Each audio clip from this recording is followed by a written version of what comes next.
David, je suis désolé de vous avoir fait attendre. C'est de ma faute. Vous êtes encore là? Oui, je suis là, oui. Oh, génial. C'est un plaisir de vous revoir. Content de vous voir aussi. Donc, je pense que le mieux est de vous présenter. Je sais que vous êtes le président de MCA, International Innovation Risk Management, mais cela ne dit pas à grand monde ce que vous faites vraiment. Oui, eh bien, du point de vue de l'entreprise, nous sommes depuis 1998 le plus grand souscripteur au monde d'actifs incorporels utilisés en finance dans 168 pays. Donc, dans la majorité des pays du monde, nos systèmes de souscription, qui comprennent l'intégralité du corpus de tous les brevets, demandes de brevets, subventions fédérales, dossiers d'approvisionnement, dossiers gouvernementaux, etc. Nous avons la capacité non seulement de suivre ce qui se passe et qui est impliqué dans ce qui se passe, mais nous surveillons une série d'intérêts thématiques pour une variété d'organisations et d'individus, ainsi que pour notre propre usage commercial. Car, comme vous le savez probablement, nous maintenons 3 indices d'actions mondiales, qui sont les indices d'actions à grande et moyenne capitalisation les plus performants au monde.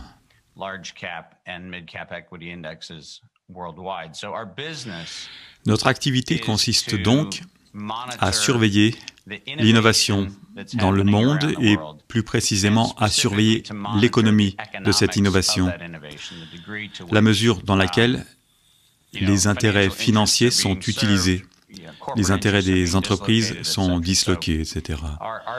Le business de l'innovation et son financement. Évidemment, du point de vue de cette présentation, comme vous le savez, nous avons passé en revue plus de 4000 brevets qui ont été délivrés autour du SARS coronavirus. Et nous avons passé en revue de façon très complète le financement de toutes les manipulations du coronavirus qui ont donné lieu au SRAS en tant que sous-clade de la famille des bêta-coronavirus. Et donc, ce que je voulais faire, c'est vous donner un aperçu rapide du point de vue du calendrier, car nous n'allons pas passer en revue 4000 brevets dans cette conversation. Mais je vous ai envoyé à vous et à votre équipe un document qui est exceptionnellement important. Cela a été rendu public au printemps 2020. Ce document que vous avez et qui peut être rendu public est assez critique dans la mesure où nous avons pris la séquence génétique signalée qui aurait été isolée en tant que nouveau coronavirus, indiqué comme tel par l'ICTV, le Comité international de toxicomanie des virus de l'Organisation mondiale de la santé. Nous avons pris les séquences génétiques actuelles qui auraient été reportées nouvelles et les avons comparées aux dossiers de brevets disponibles.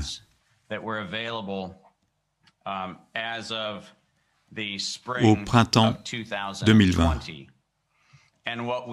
Et ce que nous avons trouvé, vous le verrez dans ce rapport, il y a plus de 120 preuves brevetées qui suggèrent que la déclaration d'un nouveau coronavirus était en fait entièrement une erreur.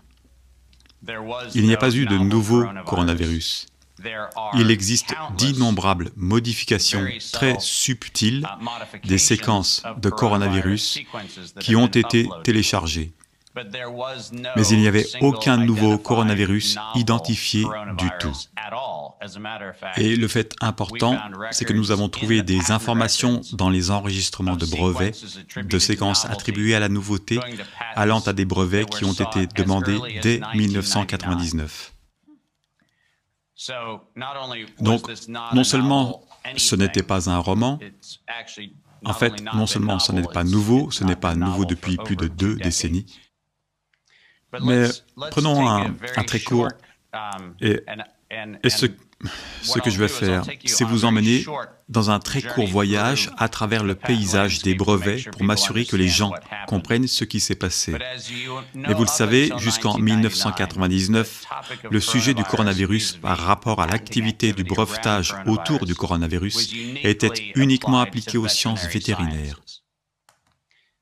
Le premier vaccin jamais breveté contre le coronavirus était en fait recherché par Pfizer.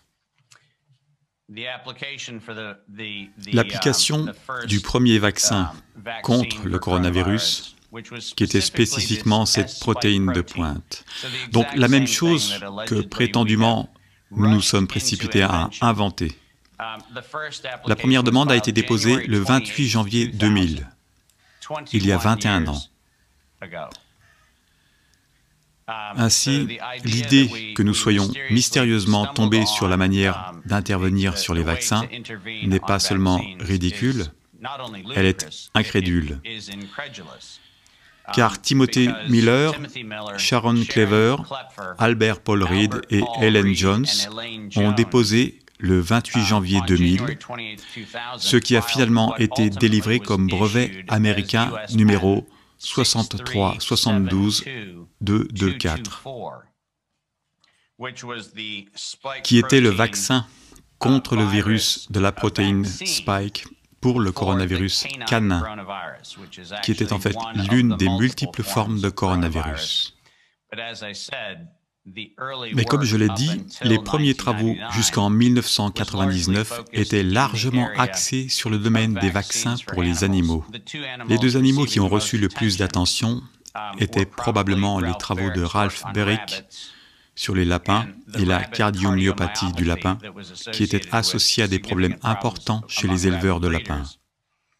Et puis ensuite, le coronavirus canin, dans le travail de Pfizer, pour identifier comment développer des candidats cibles pour le vaccin à protéine Spike,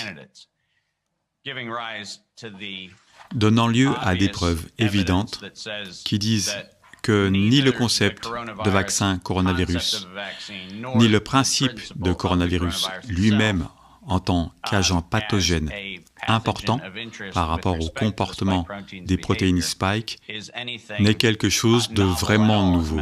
En fait, ça date d'il y a 22 ans sur la base de dépôts de brevets. Ce qui est plus problématique et ce qui est en fait le problème le plus flagrant, c'est qu'Anthony Fauci et le NIAID ont trouvé que la malléabilité du coronavirus était un candidat potentiel pour le vaccin contre le VIH. Et donc, le SRAS n'est en fait pas une progression naturelle d'une modification génétique du coronavirus. En fait, en 1999, Anthony Fauci a financé des recherches à l'Université de Caroline du Nord, Chapel Hill, spécifiquement pour créer, et vous ne pouvez pas vous empêcher de déplorer ce que je m'apprête à lire, car cela vient directement d'une demande de brevet déposée le 19 avril 2002.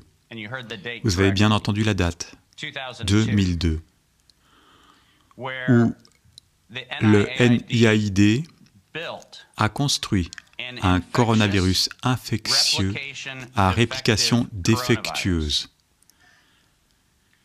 Ils ont été spécifiquement ciblés pour l'épithélium pulmonaire humain.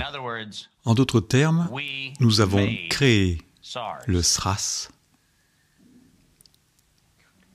et nous l'avons breveté le 19 avril 2002. Avant qu'il n'y ait d'épidémie présumée en Asie, qui, comme vous le savez, suit cela de plusieurs mois. Ce brevet, délivré sous le nom de brevet américain numéro 72-79-327, décrit clairement le séquençage génique très spécifique. Le fait que nous savions que le récepteur ACE, le domaine de liaison ACE2, la protéine Spike S1 et d'autres éléments comme ce que nous avons appris à connaître de ce pathogène du fléau, n'étaient pas seulement conçus, mais pouvaient être modifiés synthétiquement en laboratoire en n'utilisant rien de plus que des technologies de séquençage des gènes, en prenant du code informatique et en le transformant en agent pathogène et en intermédiaire de l'agent pathogène.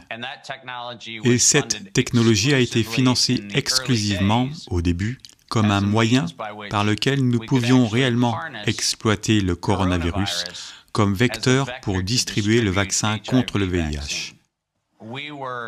Mon organisation a été chargée de surveiller les violations des traités sur les armes biologiques et chimiques au tout début de l'année 2000.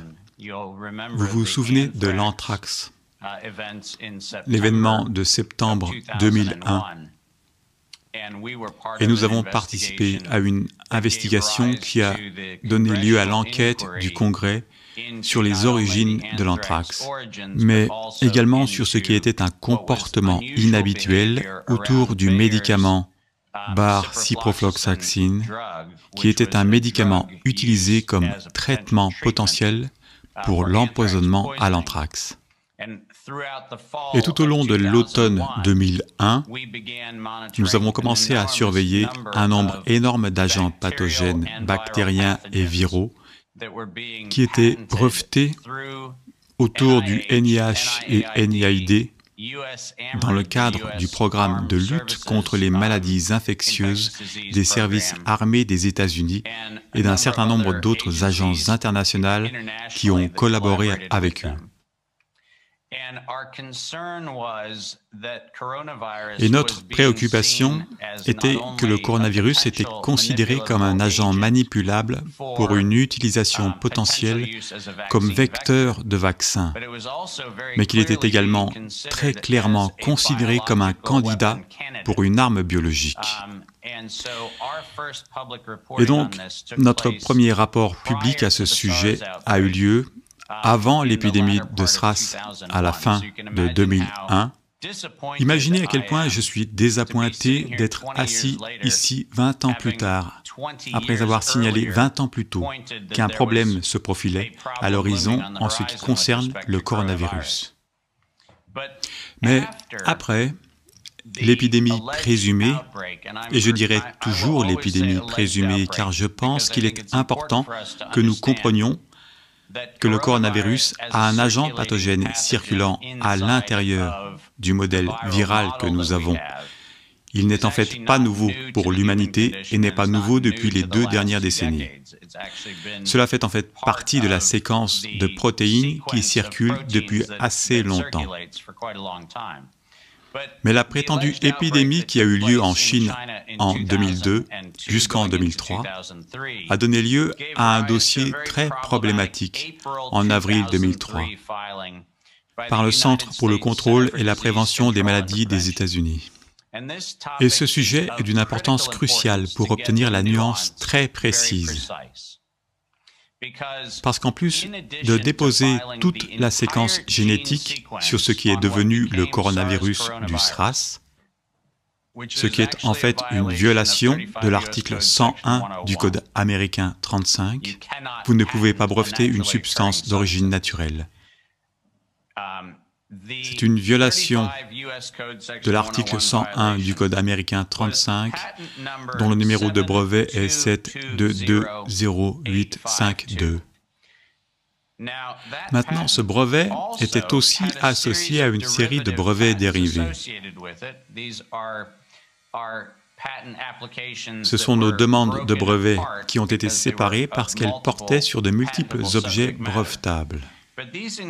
Mais ceci inclut le brevet américain 465927003P, qui est en fait une désignation très intéressante.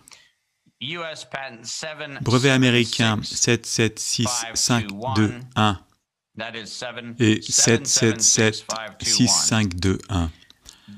Ces brevets couvraient non seulement la séquence génétique du coronavirus SRAS, mais couvrait également les moyens de le détecter par RT-PCR. Maintenant, la raison pour laquelle c'est un problème est que si vous possédez à la fois le brevet sur le gène lui-même et le brevet sur sa détection, vous avez l'avantage de pouvoir contrôler à 100% la provenance non seulement du virus lui-même, mais aussi sa détection. Cela signifie que vous avez un contrôle scientifique et un contrôle total sur la communication. Et ce brevet, demandé par le CDC, aurait été justifié par leur équipe de relations publiques comme étant déposé pour que chacun soit libre de pouvoir faire des recherches sur le coronavirus. Le seul problème avec cette affirmation, c'est que c'est un mensonge. Et la raison pour laquelle c'est un mensonge est que l'Office des brevets a rejeté non pas une, mais 2 fois le brevet sur la séquence du gène comme non brevetable parce que la séquence du gène était déjà dans le domaine public. En d'autres termes, avant le dépôt du brevet par le CDC, l'Office des brevets a trouvé 99,9% d'identité avec le coronavirus déjà existant, enregistré dans le domaine public, justifiant le rejet de l'examinateur de brevet. Et après avoir dû payer une amende en rappel en 2006 et 2007, le CDC a annulé le rejet de son brevet par l'Office des brevets et a finalement obtenu en 2007 le brevet sur le coronavirus du SRAS. Chaque déclaration publique faite par le CDC indiquant que cela était dans l'intérêt public est falsifiable par son propre pot de vin versé au bureau des brevets. Ce n'est pas quelque chose de subtil, et pour aggraver les choses, ils ont payé des frais supplémentaires pour garder leur demande privée. La dernière fois que j'ai cherché, si vous essayez de vérifier l'information véritable pour la recherche publique, si vous ne payez pas une taxe, l'information reste privée. J'aurais aimé pouvoir inventer tout ce que je viens de dire, mais tout cela est disponible dans les archives publiques des brevets que tout membre du public peut consulter. Et la PR publique, comme on l'appelle à l'Office des brevets des États-Unis, a non seulement les preuves, mais les documents réels que j'ai en ma possession. Maintenant, c'est extrêmement important. C'est d'une importance cruciale car les vérificateurs des faits ont déclaré à plusieurs reprises que le nouveau coronavirus, désigné sous le nom de SARS-CoV-2, est en fait distinct du brevet CDC. Et voici à la fois le problème génétique et le problème des brevets. Si vous regardez la séquence de gènes déposée par le CDC en 2003, à nouveau en 2005, puis à nouveau en 2006, vous trouvez une identité quelque part entre 89 et 99% de chevauchements de séquences qui ont été identifiés dans ce qu'on appelle le roman sous-clade du SARS-CoV-2. Ce que nous savons, c'est que la désignation de base du coronavirus SRAS, qui est en fait le clade de la famille des coronavirus bêta, et le sous-clade qui a été appelé SARS-CoV-2, doivent se chevaucher d'un point de vue taxonomique. Vous ne pouvez pas attribuer la désignation SARS à une chose sans qu'elle soit d'abord SARS. Ainsi, la vérification fallacieuse des faits qui a été faite, selon laquelle le CDC n'a rien à voir avec ce brevet particulier ou cet agent pathogène particulier, dépasse la crédibilité littéraire des séquences publiées et dépasse également la crédibilité de la taxonomie de l'ICTV, car elle indique très clairement qu'il s'agit en fait d'un sous-clade du clade appelé coronavirus SRAS. Maintenant, ce qui est important, c'est que le 28 avril, et écoutez la date très attentivement car cette date est problématique, 3 jours après que le CDC ait déposé le brevet sur le SARS coronavirus en 2003, 3 jours plus tard, Sequoia Pharmaceuticals, une société créée dans le Maryland, Sequoia Pharmaceuticals, le 28 avril 2003, a déposé un brevet sur les agents antiviraux pour le traitement et le contrôle des infections par coronavirus. Les CDC l'avaient déposé 3 jours plus tôt, et ensuite, le traitement était disponible 3 jours plus tard. Maintenant, gardez ceci en tête une seconde. Voilà, Pharmaceuticals. C'est une bonne question, car Sequoia Pharmaceuticals et finalement Ablanx Pharmaceuticals ont été incorporés dans le portefeuille de propriété de Pfizer, Crucial et Johnson & Johnson.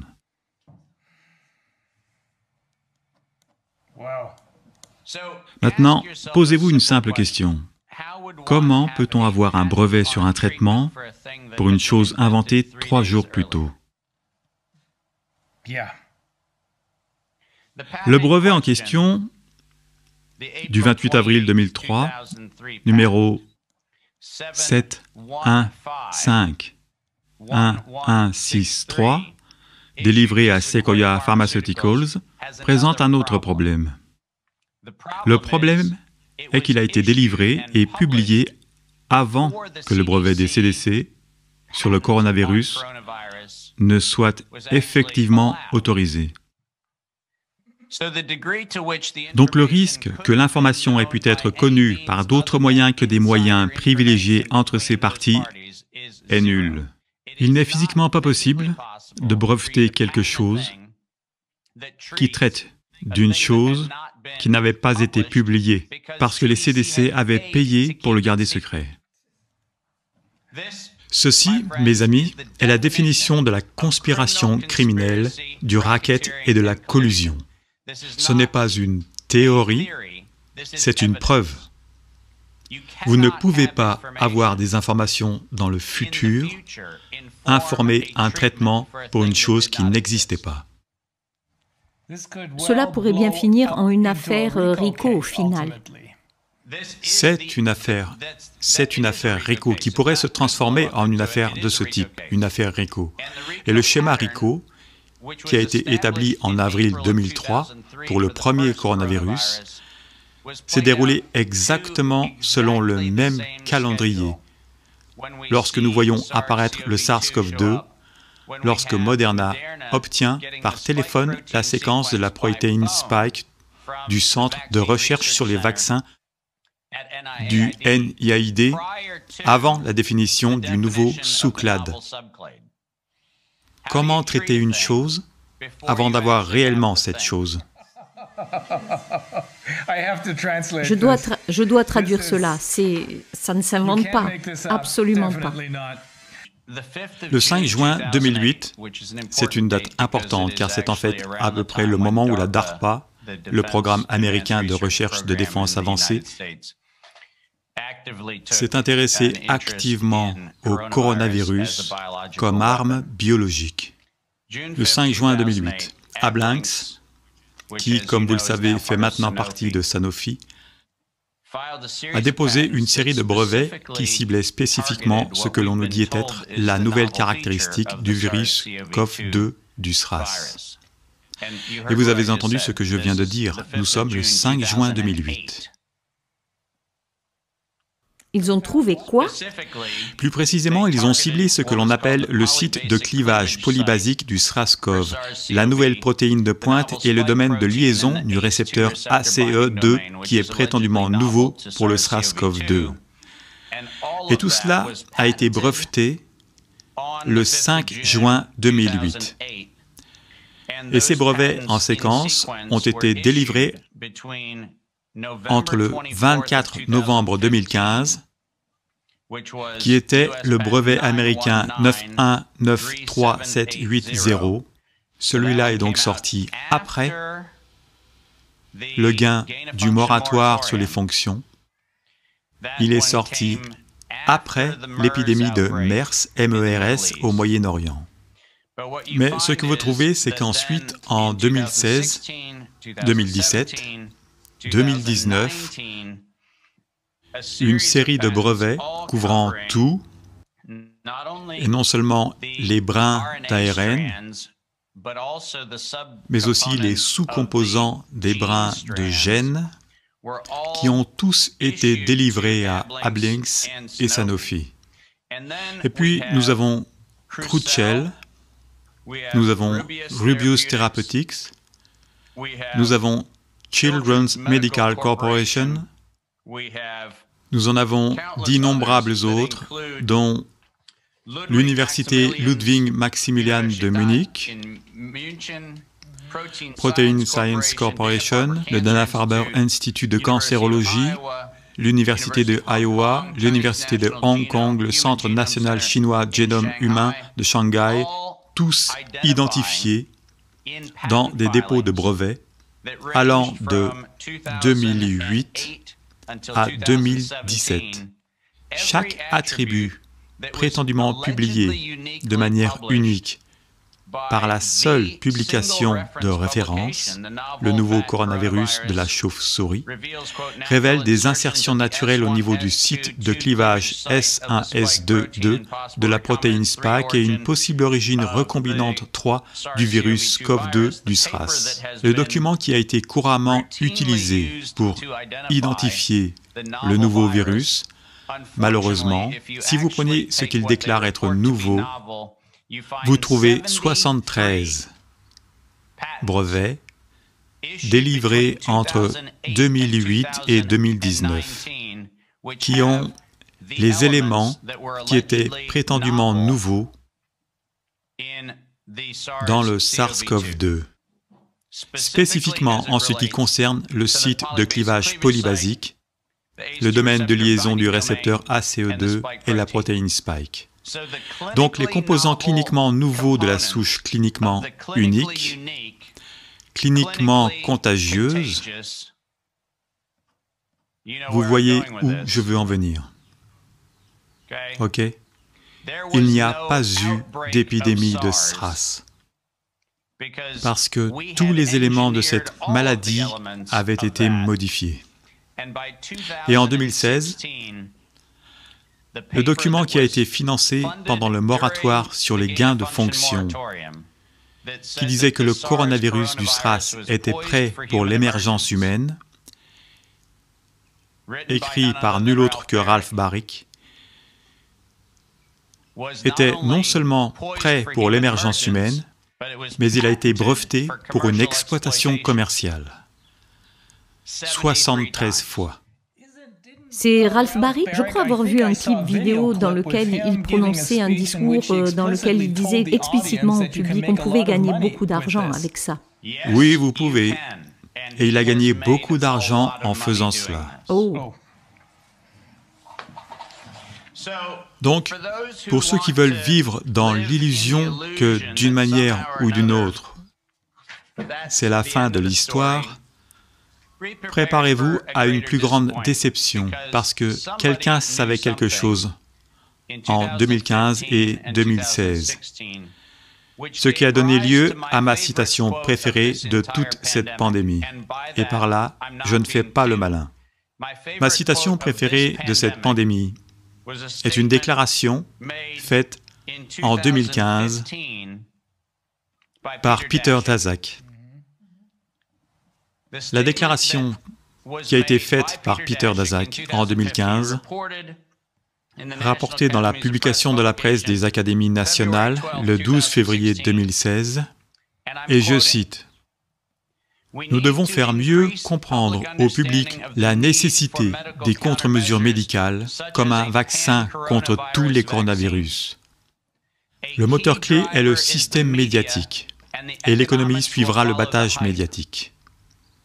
Nous devons utiliser ce battage à notre avantage pour aborder les vrais problèmes.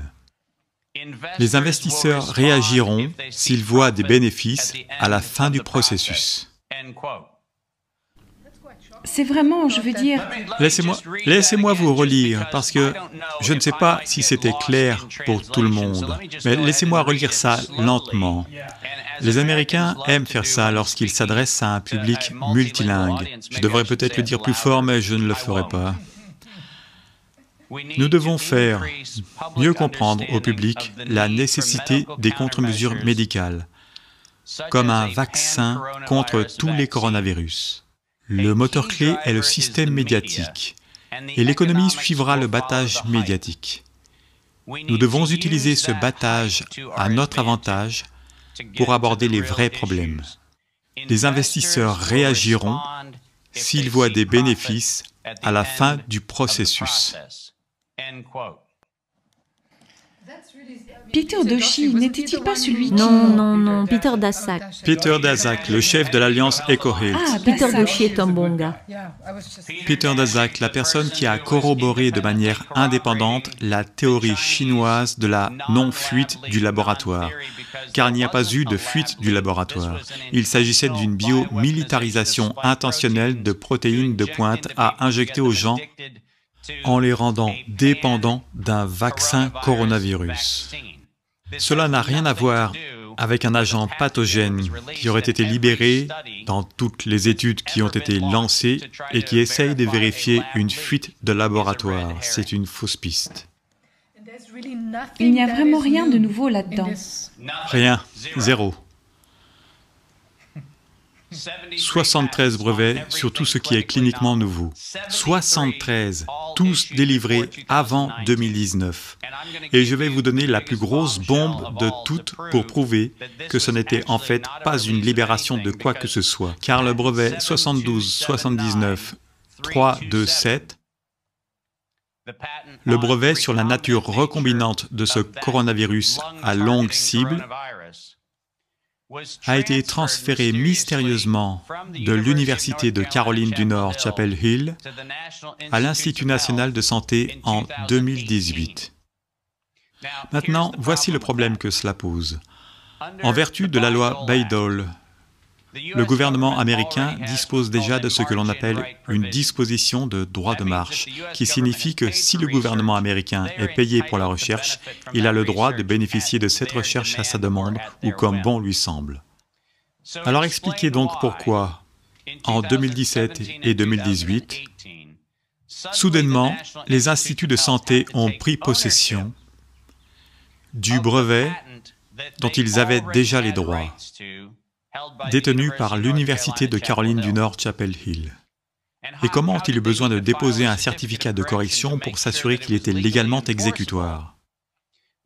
Parce qu'il y avait une erreur typographique dans la référence de la subvention, dans le premier dépôt.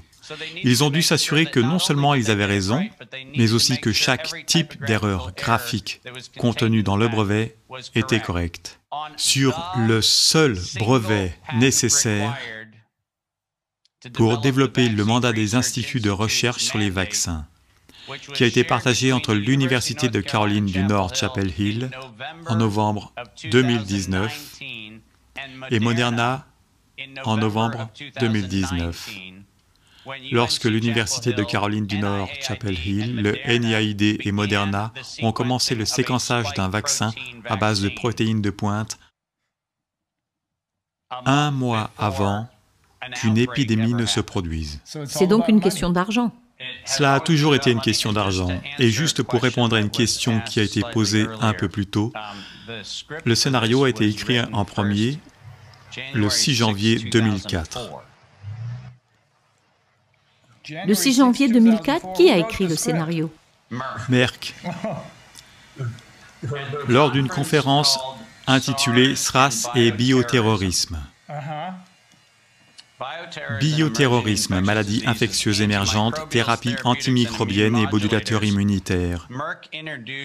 Merck a introduit la notion de ce qu'ils appellent la nouvelle normalité. Un nom propre, la nouvelle normalité, qui est le langage qui est devenu la campagne de marque adoptée par l'Organisation mondiale de la santé, le Conseil de surveillance de la préparation mondiale, qui était le conseil au sein duquel le directeur chinois du Centre de contrôle des maladies, le docteur Elias de la Fondation Gates et Anthony Fauci, siégeaient ensemble au conseil d'administration. Mais la première introduction de la campagne « Nouvelle normalité », qui visait à faire accepter un vaccin universel contre la grippe et le coronavirus, a été adoptée le 6 janvier 2004. Cela fait donc un certain temps qu'elle existe. Je ne vais pas m'attarder sur beaucoup d'autres points, si ce n'est pour dire qu'il était très clair que Merck savait que, que Moderna savait qu'il allait être placé en tête de ligne en ce qui concerne le développement d'un vaccin en mars 2019. Et c'est une date très importante, car en mars 2019, pour des raisons qui ne sont pas transparentes, ils ont soudainement modifié une série de dépôts de brevets rejetés, ce qui est un comportement très bizarre. Mais ils ont modifié un certain nombre de dépôts de brevets pour faire spécifiquement référence à une libération intentionnelle ou accidentelle, excusez-moi leur terme, libération délibérée de coronavirus. Donc, en mars, ils ont donc modifié 4 demandes de brevets qui n'avaient pas abouti, afin d'entamer le processus de développement d'un vaccin contre le coronavirus. Et ils ont commencé à faire face à un problème très important, à savoir qu'ils s'appuyaient sur une technologie qu'ils ne possédaient pas. 2 sociétés canadiennes, Arbutus Pharmaceuticals et Acuitas Pharmaceuticals, détiennent en fait le brevet sur l'enveloppe de la nanoparticule lipidique nécessaire à l'injection du fragment d'ARNM. Moderna savait qu'elle ne possédait pas ces droits et a commencé à négocier avec Arbutus et Acuitas pour obtenir la résolution de la technologie brevetée des nanoparticules lipidiques afin de l'intégrer dans un vaccin. Nous savons, comme je l'ai déjà dit, qu'en novembre, ils ont conclu un accord de recherche et de développement coopératif avec l'Université de Caroline du Nord, Chapel Hill, en vue d'obtenir la protéine Spike à placer à l'intérieur de la nanoparticule lipidique, ce qui leur a permis de disposer d'un vaccin candidat avant même que nous ayons un pathogène présumé. Ce qui rend cette histoire plus problématique que sa nature évidente, c'est que nous savons que de 2016 jusqu'à 2019, à chacune des réunions du Conseil consultatif du NIAID, Anthony Fauci s'est plaint de ne pas pouvoir trouver un moyen de faire accepter le vaccin universel contre la grippe, qui était sa cible favorite. Il essayait d'amener la population à s'engager dans ce processus. Et ce qui devient très évident avec Peter Daszak, l'Alliance EcoHealth, l'Université de Caroline du Nord, Chapel Hill et d'autres, et puis plus spécifiquement en mars 2019, dans les dépôts de brevets modifiés de Moderna, nous voyons qu'il y a une illumination qui dit « Et s'il y avait une libération accidentelle ou intentionnelle de pathogènes respiratoires ?» Ce qui rend cette phrase particulièrement problématique, c'est qu'elle est exactement citée dans le livre « Un monde à risque », qui est le scénario élaboré par l'Organisation mondiale de la santé en septembre 2019. Donc, des mois avant qu'il y ait un pathogène présumé, qui dit que nous devons avoir une expérience mondiale coordonnée de la libération d'un pathogène respiratoire, qui, d'ici septembre 2020, doit mettre en place une capacité universelle pour la gestion des relations publiques, le contrôle des foules et l'acceptation d'un mandat universel de vaccination. C'était en septembre 2019. Et le discours d'une libération intentionnelle d'un agent pathogène respiratoire était écrit dans le scénario qui doit être achevé d'ici septembre 2020. C'est un texte qui date de l'époque où Mme Rutland dirigeait cette commission, n'est-ce pas? Eh bien, c'est la déclaration unifiée des conseils de surveillance de la préparation mondiale. Il y a un certain nombre de personnes qui s'en sont attribuées le mérite et qui ont ensuite fait marche arrière. Mais oui, vous avez raison. Ai-je également raison lorsque je dis que le récepteur ACE2 était déjà décrit dans le brevet avant 2019? Oui, nous avons 117 brevets avec spécifiquement le mécanisme de ciblage des récepteurs ACE2 pour le coronavirus du SRAS. Parce qu'ils disent toujours que c'est la nouveauté avec le virus. Non, ce n'est pas nouveau et ce n'est pas une nouveauté, même de loin. C'est dans des publications remontant à 2008, dans des conférences qui ont eu lieu en Slovénie, en Europe, dans toute l'Europe et dans toute l'infrastructure du DARPA. Nous sommes au courant de cela depuis 2013. C'est l'isolement et l'amplification. À propos de l'amendement qui a marqué le rejet des demandes de brevets, était-ce seulement basé sur le fait que cela a été délibérément mis dans l'environnement, quelque chose comme cela, ou ont-ils ajouté autre chose? Eh bien, il y a 4 demandes de brevets rejetées qui ont été essentiellement revitalisées en mars 2019, et c'était Moderna. Je me suis mal exprimé. J'ai parlé de Merck, mais il s'agit en fait de Moderna, et j'ai essayé de corriger cela. Je suis désolé que cela ne soit pas passé. Mais ce sont les demandes de brevets de Moderna qui ont été modifiées en mars 2019 pour inclure la libération délibérée d'un langage pathogène respiratoire. Qui n'avaient pas été rejetés pour une autre raison quelconque, ils étaient juste là en gros.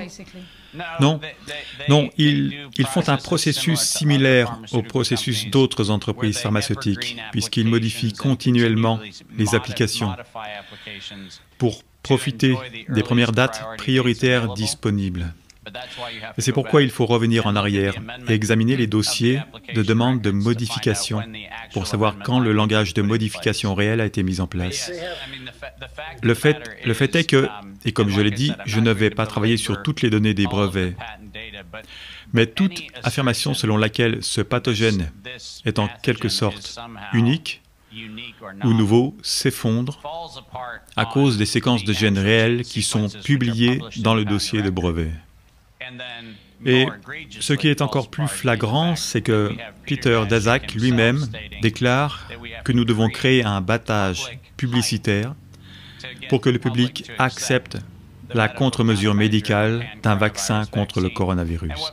Et ce qui rend cela encore plus ridicule, c'est le fait que, comme nous le savons, l'Organisation mondiale de la santé avait déclaré que le coronavirus était en quelque sorte un intérêt mort.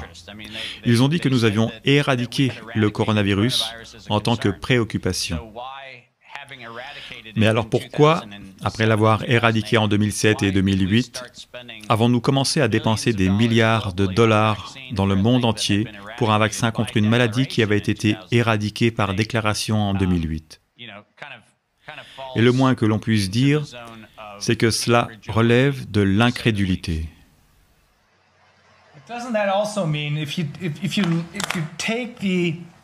Cela ne signifie-t-il pas aussi que si vous prenez l'ensemble des preuves, alors c'est un outil.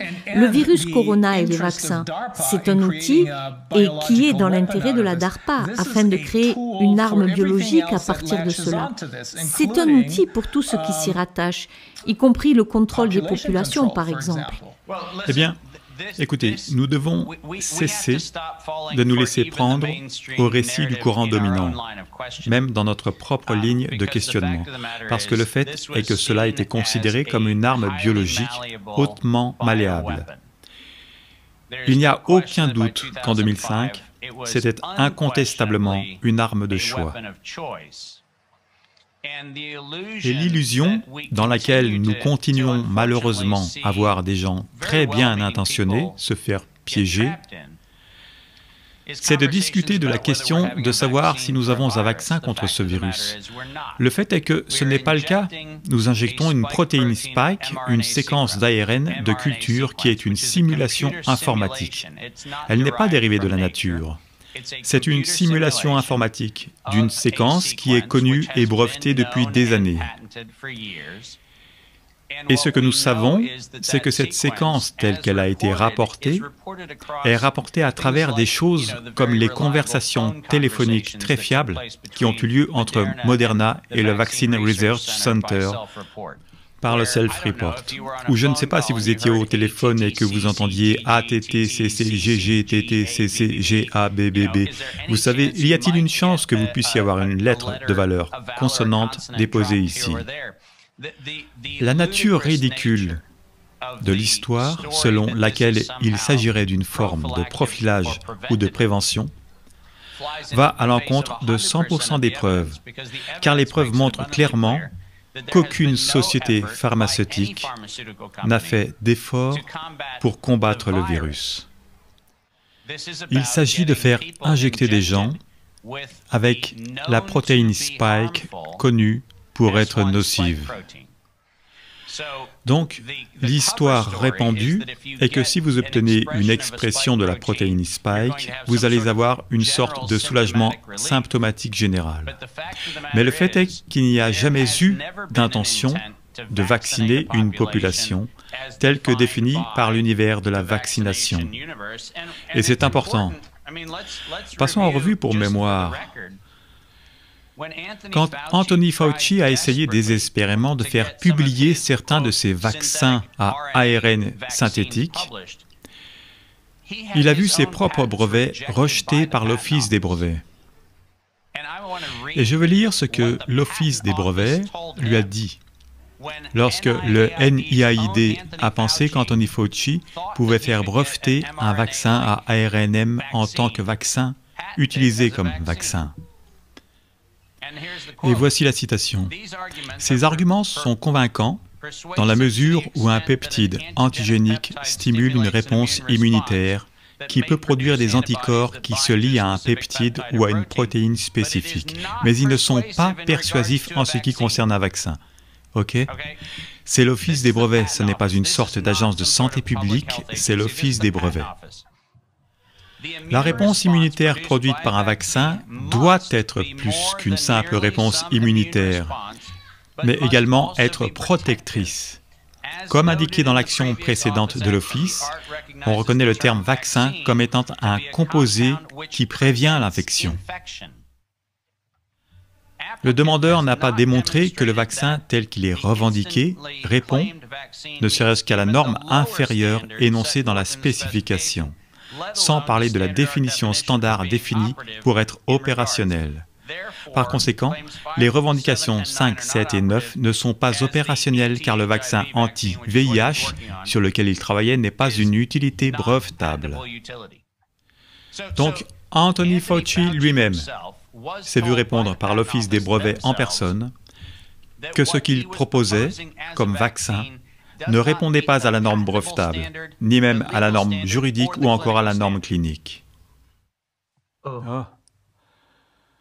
Pouvons-nous traduire cela pour notre public? Cela pourrait être très important.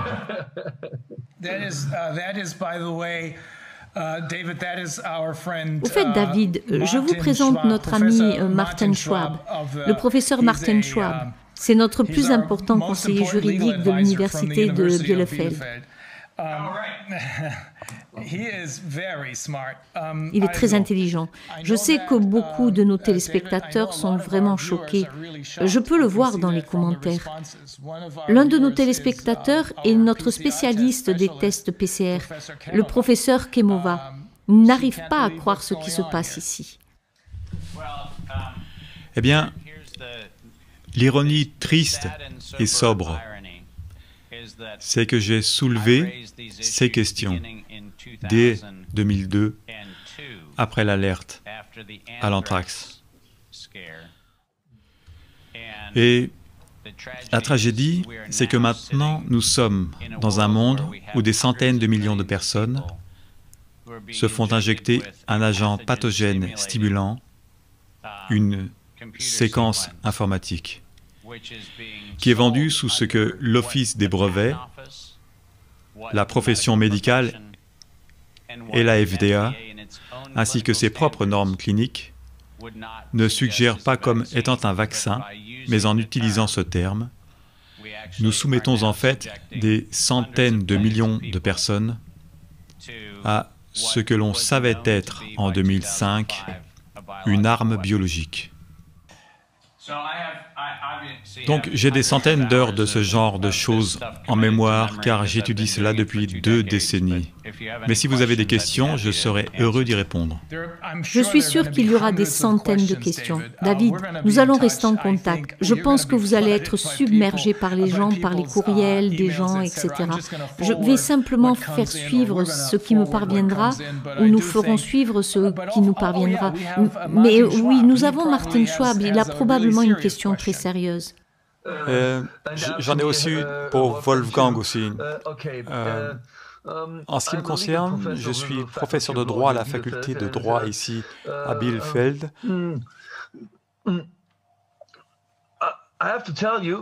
dois vous dire que l'unité de protection constitutionnelle du ministère des Affaires intérieures observe la scène dite des sceptiques du corona, les coronasceptiques. Sont tous ceux qui osent être en désaccord avec le narratif officiel. Avec la ligne officielle, oui. Cette unité de protection constitutionnelle prend note du fait que je participe à la discussion sur le fait que cette pandémie a été mise en scène intentionnellement. Ils vont probablement essayer de me renvoyer de mon travail, alors je dois au moins poser quelques questions. Quand je vous ai entendu parler, j'ai jeté un coup d'œil au numéro du brevet. Lequel était-ce? 7220852 et 7151163. 7220852 a été déposé le 12 avril et 715 et ainsi de suite a été déposé le 28 avril 2004. Je vois une différence de 16, pas de 3 jours. Qu'est-ce que j'ai mal compris? Non, le 23 avril 2003 était la date de dépôt de la fiche CDC. Ok. J'ai posé cette question car s'ils essaient de me licencier pour mon travail, je dois fournir des preuves solides. Maintenant, nous avons déjà fait parvenir tout cela. Je sais que Maître Fulmich est en possession des documents dans le dossier Fauci. 100% des documents s'y trouvent. L'ajout supplémentaire que j'ai envoyé à travers tout a les enregistrements là-dedans, y compris toutes les dates de dépôt prioritaires, ainsi que les dates de délivrance. 100% des documents se trouvent dans les enregistrements écrits, publiés. Vous avez les enregistrements écrits. J'ai créé mon propre dossier et il est intitulé David Martin.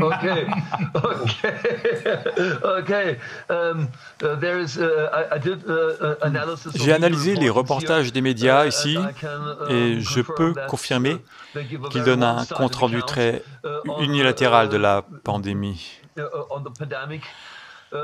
Tous ceux qui osent déclarer que la menace est moins dangereuse que ne le fait le gouvernement sont dénoncés comme des théoriciens de la conspiration, de complotistes, et ainsi de suite.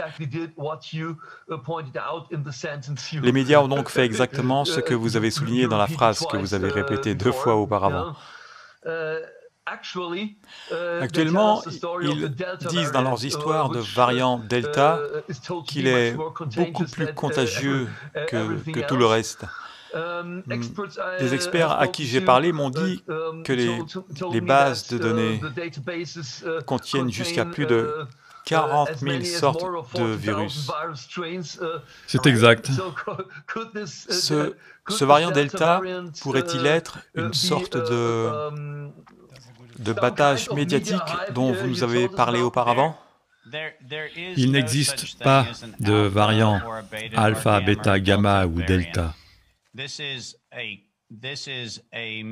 C'est un moyen désespéré afin que les individus soient contraints d'accepter quelque chose qu'ils n'accepteraient pas autrement.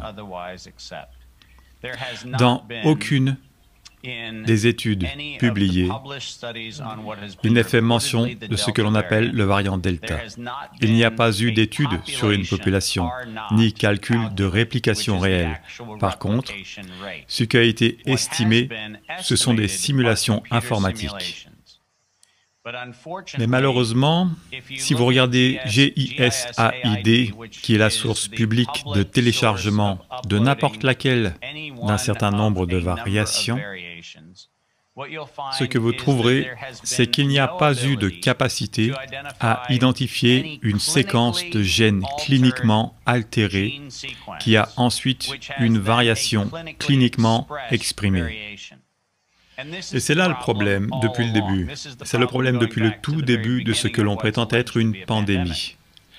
Nous n'avons aucune preuve que l'altération de la séquence génétique ait une quelconque signification clinique.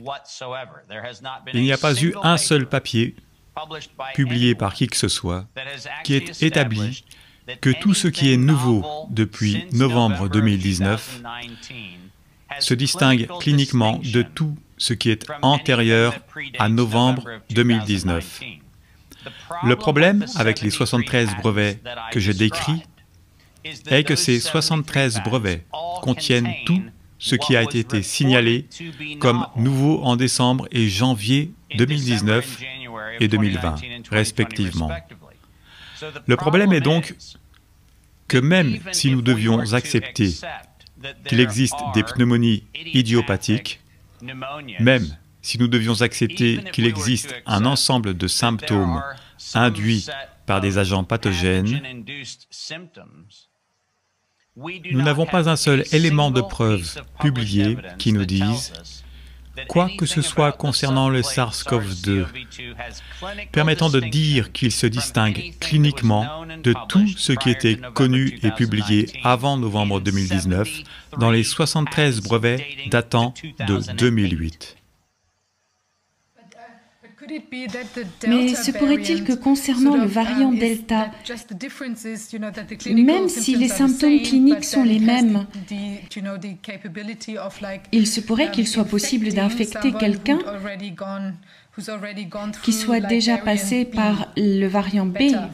Eh bien, c'est là que nous voyons une énorme quantité de réactions et de comportements réflexes face au battage médiatique.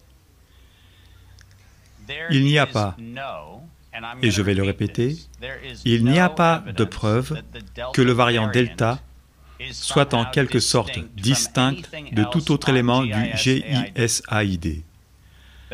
Le fait que nous recherchions une chose ne signifie pas qu'il s'agisse d'une chose, car nous cherchons des fragments de choses.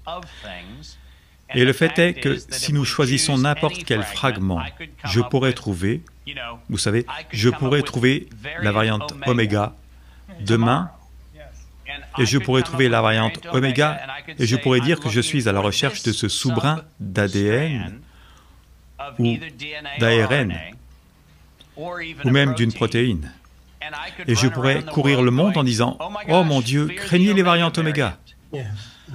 Le problème est qu'en raison de la nature, de la façon dont nous séquençons actuellement les génomes, qui est en fait un processus de composition, ce que nous appelons en mathématiques l'entrelacement, nous n'avons aucun point de référence pour savoir si la chose que nous cherchons est en fait distincte au sens clinique ou même génomique.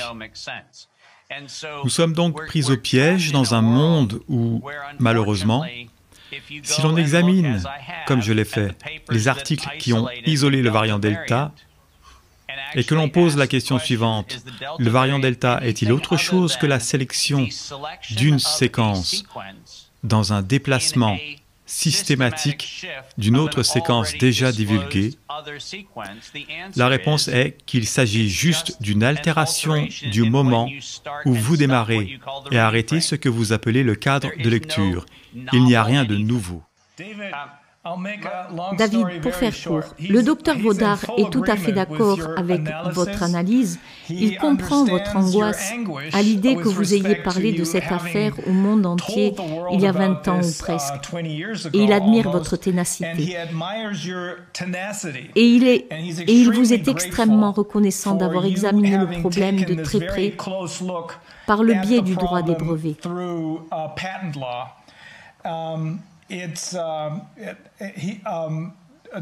Le docteur Vaudard pense que les brevets sont vraiment problématiques parce qu'il s'avère qu'il est probablement 5 fois plus coûteux de breveter des médicaments que d'avoir des universités publiques, je veux dire pas publiques, privées, qui reçoivent des allocations et l'argent dont elles ont besoin pour développer ces vaccins. Oui, je vais faire quelque chose de pas très correct, mais je vais tenir le document très près de l'écran.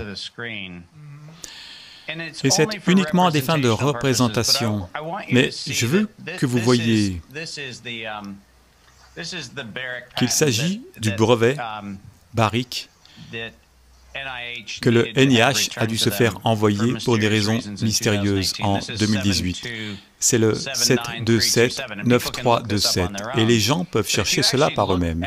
Mais si vous regardez réellement les séquences qui sont brevetées, ce qui est l'une des choses que nous avons faites, donc nous regardons les séquences publiées et nous nous rendons compte que selon l'endroit où vous coupez la chaîne de séquences réelles, vous aurez la même chose ou vous aurez une chose différente, basée rien de plus sur l'endroit où vous décidez d'analyser. Et je veux vous le lire. Je veux dire que c'est quelque chose qui vient directement de leur demande de brevet. Lorsqu'ils parlent de brins d'ADN, qu'ils appellent numéros d'identification de séquence, ils disent spécifiquement que l'organisme est une séquence artificielle. Ce qui signifie que ce n'est pas une séquence qui a une règle basée sur la nature. Ce n'est pas quelque chose qui s'est manifesté comme une protéine dérivée naturelle particulière ou une séquence d'ARN dérivée naturelle qui a été isolée. Chacune d'entre elles est en fait une séquence artificielle synthétique. Et si vous revenez en arrière et que vous examinez chacune d'entre elles, ce que nous avons fait, vous constaterez que les séquences sont en fait contiguës dans de nombreux cas, mais qu'elles se chevauchent dans d'autres, où il s'agit simplement d'une détermination capricieuse qui dit que quelque chose fait ou ne fait pas partie d'un cadre de lecture ouverte ou fait ou ne fait pas partie d'une séquence particulière de nucléides. Maintenant, la raison pour laquelle c'est important est que si nous allons examiner ce qui est finalement injecté dans les individus, nous avons besoin de la séquence exacte. Pas une sorte de similarité, nous avons besoin de la séquence exacte. Et si vous regardez les exigences de la FDA, et si vous regardez l'environnement réglementaire européen, et si vous regardez l'environnement réglementaire du reste du monde, pour des raisons qui ne peuvent être expliquées, la séquence exacte qui a été utilisée dans ce qui est amplifié à l'intérieur de l'injection semble être insaisissable. Il semble qu'il s'agisse d'une chose que l'on ne peut pas en fait, déterminé avec 100% de certitude. La séquence est un fait. Le problème que cela pose est qu'à ce stade, même si l'on peut nous dire que des essais cliniques sont en cours et qu'il y a toutes sortes d'autres choses qui se passent, nous n'avons aucun moyen de vérifier qu'une séquence complète a été ou pourrait potentiellement être fabriquée dans ce qui devient finalement la nanoparticule lipidique, c'est-à-dire la fréquence de transmission dans laquelle l'injection est administrée. Et il est important pour les gens de comprendre que dès 2002, et tout au long des dépôts des brevets de 2003, et ensuite les brevets d'armement qui ont commencé en 2008, dans chacun de ces cas, des fragments sont identifiés, mais ils sont identifiés sans spécificité. Nous n'avons donc pas d'aboutissement de fragments directs. Nous avons des fragments qui ont essentiellement des lacunes hypothétiques dans lesquelles n'importe quoi peut être placé. Et c'est la raison pour laquelle je trouve que la vérification des faits autour de la situation des brevets est très décevante. Parce que c'est la raison pour laquelle les fact-checkers, pour la plupart, sont superficiels. La raison pour laquelle les fact-checkers ne vérifient pas réellement les faits en matière de brevets est que les séquences réelles ne sont pas représentées sous forme numérique. Cela rend la comparaison facile. Nous avons littéralement dû prendre des clichés du document type déposé, puis les analyser pour faire notre propre évaluation. Vous ne pouvez pas faire cela sur le site des brevets de l'EPOS. Vous ne pouvez pas le faire avec les données de l'OMPI à Genève. Vous ne pouvez pas le faire avec les données de l'Office américain des brevets. Il faut aller reconstituer à la main les séquences génétiques réelles, puis les comparer à ce qui a été téléchargé sur les serveurs publics. Et c'est là que vous trouvez que la question de la nouveauté n'a pas été abordée.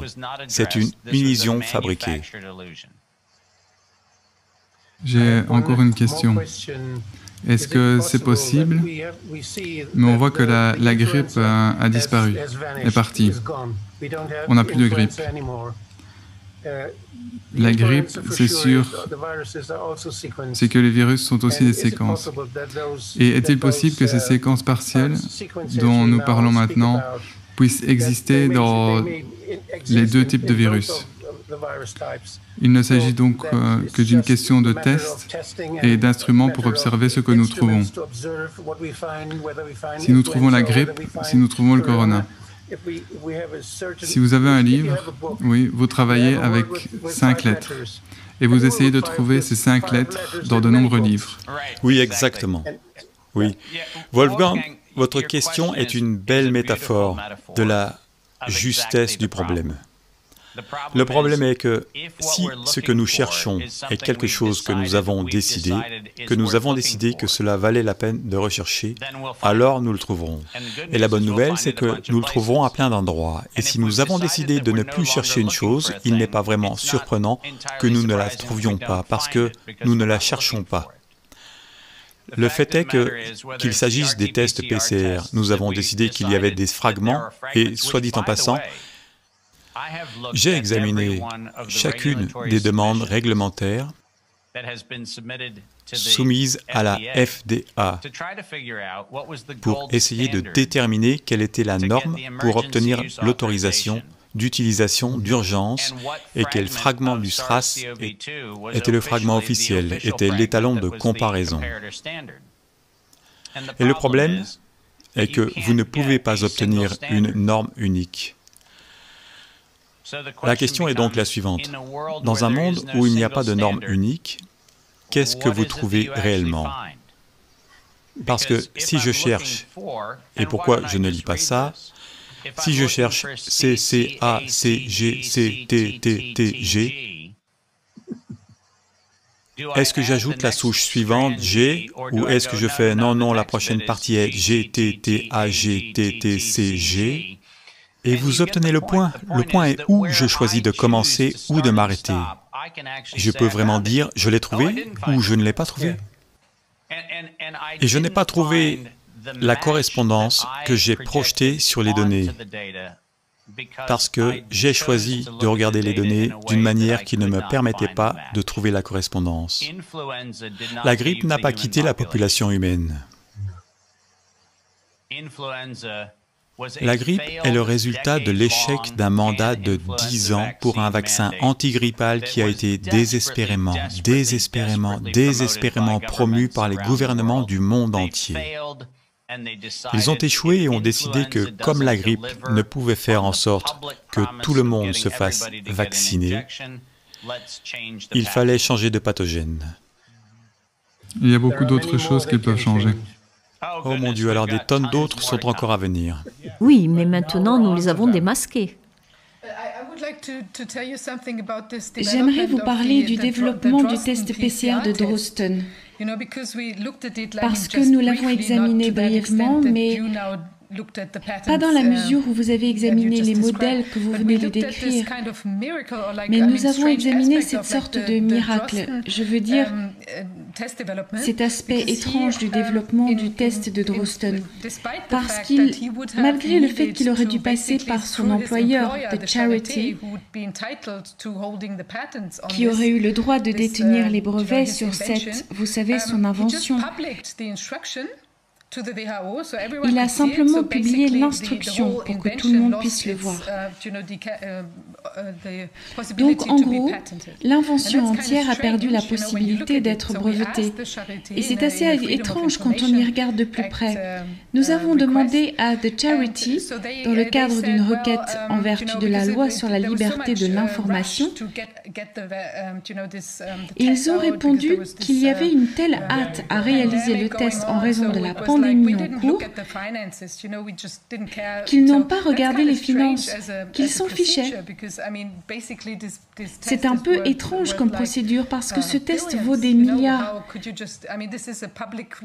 Comment pouvez-vous? Je veux dire, c'est un hôpital financé par l'État. Comment peuvent-ils juste donner cette chose? Et puis, parce qu'ils étaient également en étroite collaboration avec une société privée, TIB Molbiol. C'est la même avec laquelle ils ont développé tous les tests PCR à partir de 2002 pour le premier SARS et Zika et ainsi de suite. Et c'est donc très étrange parce qu'ils fonctionnaient essentiellement comme une porte ouverte pour cette société parce qu'ils nous ont également dit que c'était Drosten qui décidait à quel pays ou à quel laboratoire cette société TIB Molbiol enverrait les kits de test, afin bien sûr de gagner plus d'argent, parce qu'il avait essentiellement un avantage de premier plan. Vous savez, Drosten et toutes ces sociétés. Donc c'est clair maintenant. Je veux dire, peut-être qu'il n'y avait rien à ce moment-là parce qu'il y avait déjà tellement de brevets en cours. Donc fondamentalement, à partir de ce virus ou de ce test PCR qui n'était pas nouveau, il ne pouvait pas breveter quoi que ce soit qui aurait été nouveau. Donc fondamentalement, il était vraiment très logique alors d'utiliser cela pour faire du profit. Et peut-être que Drosten est d'une certaine manière impliqué dans ce schéma financier légal. Il s'agit de l'une des entités les plus importantes dans ce jeu, parce que ce sont ceux qui ont tiré les ficelles en premier. Oui, vous devez créer l'illusion de la demande. Et il n'y a rien de mieux en ce moment pour créer l'illusion de la demande que l'urgence d'un événement que vous avez fabriqué.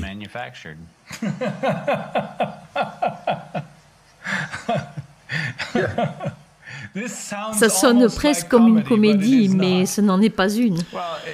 Eh bien, c'est ce que nous devons réaliser, qu'une partie de la raison pour laquelle il était si facile pour nous de surveiller et de suivre cette campagne particulière, vous savez, de coercition et de terreur, c'est parce que nous l'avions déjà fait auparavant. Vous savez, j'ai commencé mes observations en m'assurant que les gens se souviennent de cela lorsqu'il s'agissait de résoudre l'épidémie d'anthrax. Rappelez-vous que pendant que des centaines de milliers de militaires au Moyen-Orient se vengeaient prétendument des événements de septembre 2001, nous avions 2 inspecteurs des postes qui enquêtaient sur l'anthrax. 2. La plus grande attaque présumée d'armes biologiques sur notre sol, et nous avions 2 inspecteurs des postes. Vous ne pouvez pas sincèrement croire que 2 inspecteurs des postes sont les, vous savez, pour stopper le crime, vous savez, sont les individus les plus puissants de l'univers. Je n'ai rien contre les inspecteurs des postes, mais je peux vous garantir que si j'enquêtais sur une attaque bioterroriste, je ne demanderais pas au service des postes d'avoir 2 inspecteurs des postes comme équipe de choc pour mener l'enquête. Vous savez, c'était malhonnête, et le Congrès le savait, et c'est la raison pour laquelle nous publions une chose qui n'est pas nécessairement un best-seller. Mais nous publions une note d'information sur chaque violation des traités sur les armes biologiques et chimiques que les gens ont signés dans le monde. Et c'est un annuaire qui vous dit où et qui finance. Et donc, pour nous, il n'a pas été difficile de comprendre qu'il ne s'agissait pas d'une crise de santé publique. C'est une campagne de marketing opportuniste pour répondre à un objectif déterminé. Et c'est pourquoi c'est le rasoir d'Occam. C'est la chose la plus facile à décrire parce que ce sont eux qui l'ont fixé. Et la réalité du rasoir d'Occam dit qu'ils avaient besoin de faire accepter au public une contre-mesure vaccinale contre le coronavirus. Et ils avaient besoin des médias pour créer le battage médiatique et d'investisseurs qui suivraient là où se trouve le profit. Vous n'avez rien d'autre à invoquer pour expliquer les événements des 20 derniers mois que la déclaration de l'odeur du crime. Et je ne fais pas l'exercice de compréhension psychologique qui consiste à essayer de comprendre s'il y a des problèmes existentiels derrière un braqueur de banque. Je fais la folle supposition que si on les voit tenir dans leurs mains des sacs pleins d'argent devant une banque, alors ce sont eux les braqueurs de la banque. De même, si quelqu'un me dit qu'il faut utiliser les médias pour faire de la publicité pour une contre-mesure médicale, qui est en fait l'injection d'une protéine chimérique recombinante synthétique développée à partir d'une simulation informatique, si je veux vraiment écouter les raisons qui motivent cette action, j'écouterai la personne qui fait la manipulation, qui dit que les investisseurs suivront là où ils verront du profit. Je n'ai pas besoin de plus d'explications. Ok, c'est époustouflant. Je suis vraiment content, David, que nous ayons parlé il y a quelques mois, peut-être 3-4 mois, et que nous ayons été présentés l'un à l'autre par James Henry. Et j'essayais de trouver des juristes spécialisés en brevets dans ce pays qui pourraient être intéressés par cette affaire. Maintenant, il y a quelques avocats spécialisés dans les lois de brevets qui comprennent cette affaire, mais il n'y a personne, apparemment jusqu'à présent. Mais peut-être que cela va changer. Mais il n'y avait personne prêt à s'attaquer à cette affaire dans le cadre du corona. C'est là le problème. Ce n'est pas nouveau. J'ai essayé de trouver un tel avocat spécialisé dans les brevets pour la commission Junget du Bundestag allemand il y a une dizaine ou une quinzaine d'années. Et nous n'avons pas réussi à signer parce qu'ils avaient tous peur de critiquer le système, car ils risquaient de détruire leur emploi. C'était très difficile. Gardez à l'esprit qu'il s'agit d'un problème ancien, car c'est ici que le problème se pose. Depuis la déclaration de l'Office européen des brevets, les Allemands et les Français, ce qui n'est pas surprenant, ont entretenu une animosité qui n'est que la version la plus récente d'une animosité vieille de plusieurs siècles. Mais lorsque le WIPO a été créé, le rôle de l'Office des brevets à Munich est devenu une question très nationaliste pour l'Allemagne. Et la notion selon laquelle les examinateurs de brevets allemands et les professionnels des brevets allemands jouissaient toujours d'une suprématie sur le reste de l'Europe est devenue dogmatique en 2003 et 2004, lorsque l'Office européen des brevets a été contrôlé pour la première fois par mon organisation et que nous avons montré qu'environ 20% des brevets en Europe étaient des contrefaçons fonctionnelles, c'est-à-dire qu'ils étaient copiés à partir de brevets précédents. La représentation allemande de l'Office européen des brevets a perdu la tête à l'idée qu'elle faisait quoi que ce soit d'un tant soit peu répréhensible lorsque l'Union européenne nous a demandé d'effectuer un examen des brevets quelques années plus tard, à la demande de la délégation suédoise auprès de l'Union européenne. Et nous avons montré des centaines et des centaines de brevets logiciels qui avaient été accordés illégalement par l'Union européenne via le WIPO. Et nous avons découvert que ce sont les examinateurs de brevets allemands, les spécialistes des brevets allemands, qui sont responsables de leur dépôt. nous avons vu une fois de plus qu'il y avait un énorme tollé. Et donc, ce qu'il se passe, c'est que nous avons une position dogmatique qui dit que même si l'Office européen des brevets est censé être payant, il y a toujours dans l'esprit de l'établissement allemand des brevets une suprématie sur le reste de l'Europe. Et si vous remettez en question quoi que ce soit, y compris les brevets accordés sur une arme biologique, vous marchez sur un terrain miné, ça ne pardonne pas. Oui, nous avions eu quelques questions de Transparency International et nous avons été rejetés. La demande n'a pas abouti. On ne peut pas, ce n'est pas accessible. Et c'est juste la tragédie de ce qui est malheureusement devenu une organisation de contrôle réglementaire. Elle ne sert pas le service public.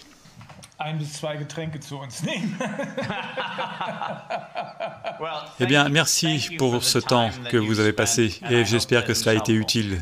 C'était très utile. Très utile, merci beaucoup. Nous allons entendre beaucoup d'échos. Merci David et passez un bon week-end.